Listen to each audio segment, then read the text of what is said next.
Béatrice Hirsch, candidate PDC aux États, est votre invitée ce matin, Béatrice. Bonjour Béatrice Hirsch. Bonjour Béatrice Ruhl. Vous avez récolté 21 176 suffrages au premier tour. C'est tout de même 20 000 voix de moins que Lisa Mazzone, 17 000 de moins que Carlos Sommaruga. Pourquoi continuer ? Parce que pour donner une alternative à la population, Carlos Sommaruga et Lisa Mazzone, c'est à gauche-gauche. Et le canton de Genève n'est pas à gauche-gauche. Et c'est quand même pour dire aux gens... L'environnement, c'est pas suffisant comme programme. Et donc, au-delà du programme, il y a un vrai programme de gauche qui est proposé. On veut proposer autre chose et représenter la population de la droite et du centre-droit. Quand il y a un tel écart entre les candidats de gauche et de droite, est-ce que c'est pas mieux d'avoir un seul candidat de droite, en l'occurrence peut-être Hugues Paul, qui était avant vous ?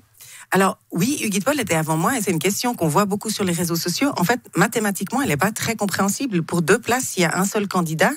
Ça donne pas plus de chance aux candidats. Les candidats qui veulent voter pour nous deux votent pour nous deux. Si je me retire, en fait, les candidats qui ont envie de voter pour moi, notamment le PDC, et qui votent pour Hugues Paul dans la foulée, parce que c'est le candidat avec lequel je figure sur la liste, ils voteront simplement pas et on aura plus d'abstention. Vous vous présentez donc comme candidate PDC, le parti de la famille. Déjà, c'est quoi la famille pour vous ? Alors, la famille, c'est ce qui tourne autour d'un enfant. On a fait un papier sur la famille il y a 2 ans. Ça part, plutôt que de partir du principe, un couple de parents, d'ailleurs, traditionnellement, papa, maman et les enfants. En fait, on est parti de l'enfant et de qui tourne autour. Donc, c'est les parents biologiques, c'est les parents qui l'élèvent.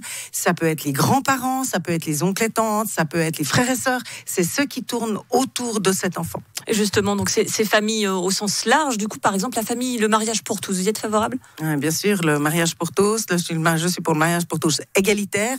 Honnêtement, à titre personnel, j'aurais été pour même plus simplement une union civile, les mêmes droits. Comme ça, on changeait en fait, plutôt que de rattacher la cause homosexuelle au mariage existant hétérosexuel. En fait, on aurait créé une union civile pour tous avec les mêmes droits pour toutes et tous, la PMA, y compris pour...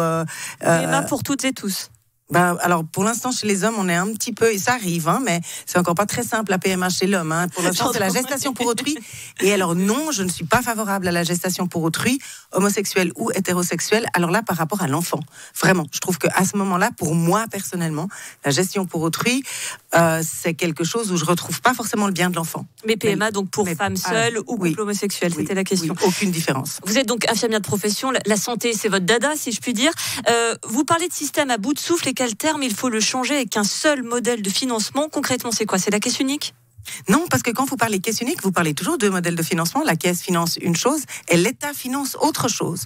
Donc je pense que les prestataires de soins doivent être publics et privés, bien entendu, que ce soit les médecins, que ce soit les cliniques, que ce soit... Et vraiment, alors là, j'y tiens très fort en termes de prestataires de soins, parce que ça a été un peu confondu quand j'ai parlé public. Les prestataires de soins, c'est sûr que le privé fait largement aussi bien que le public. Donc les médecins qui nous écoutent n'ont pas à s'inquiéter ? C'est pas seulement les médecins, parce que les médecins, c'est sûr que ça va rester libéral. J'ai plutôt envie de dire, c'est les cliniques privées, c'est les réseaux d'urgence privés et qui font un travail aussi bien que l'hôpital, avec moins de fonds publics. Et puis, ça, c'est vraiment une saine concurrence. Le financement, par contre, aujourd'hui, il est un peu aberrant parce qu'il repose un peu sur le citoyen qui fait sa quote-part, sa franchise, les médecines naturelles, etc. Les caisses maladies, quand même financé par le citoyen, et l'État qui est financé par l'impôt.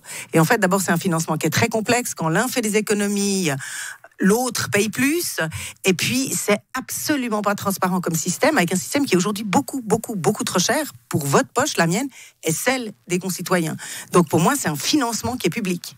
À Unimail, lors des résultats, il y avait un petit garçon qui a une pancarte. Votez grand-mère Béa, elle donne des glaces pour le dessert. Forcément, je vous demande déjà si vous donnez des glaces pour le dessert. Ah, mes petits-enfants, oui, bien sûr. Les petits-enfants, on n'a pas besoin de les élever comme ses enfants, c'est magique. Et plus sérieusement, le soutien de votre famille, à l'image, j'imagine, de votre petit-fils, c'est essentiel pour cette longue course au Conseil des États. Alors, c'est essentiel pour cette longue course au Conseil des États. Ça a été essentiel de beaucoup de ma vie politique, dans les choix de ma vie politique. J'ai élevé seul mes 2 garçons qui ont aujourd'hui 21 et 23 ans.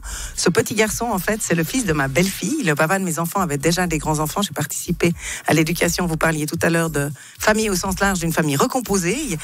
Et bien sûr que ça a été... Alors, le parti de la famille, pour moi, c'est évident que mes enfants ne devaient pas pâtir de mon engagement politique et ils devaient y trouver leur compte. Et en même temps, pour mes petits-enfants aujourd'hui, voir ce que je vivais au quotidien, oui, c'était important. Ma belle-fille, elle a bien aimé venir. C'était vraiment magique de les avoir avec moi dimanche. Vraiment. Demain, nous recevons Carlos Sommaruga, le candidat socialiste au Conseil des États. Une question pour lui. Oui, quand on voit ces votes au Conseil national la précédente législature, comment est-ce qu'il imagine que c'est possible, avec 2 candidats de gauche, de réellement refléter à Berne la volonté de toute la population genevoise? Réponse demain à 7h20. Merci beaucoup Béatrice Hirsch, candidate aux États pour le PDC. Merci Béatrice Rulle. Radio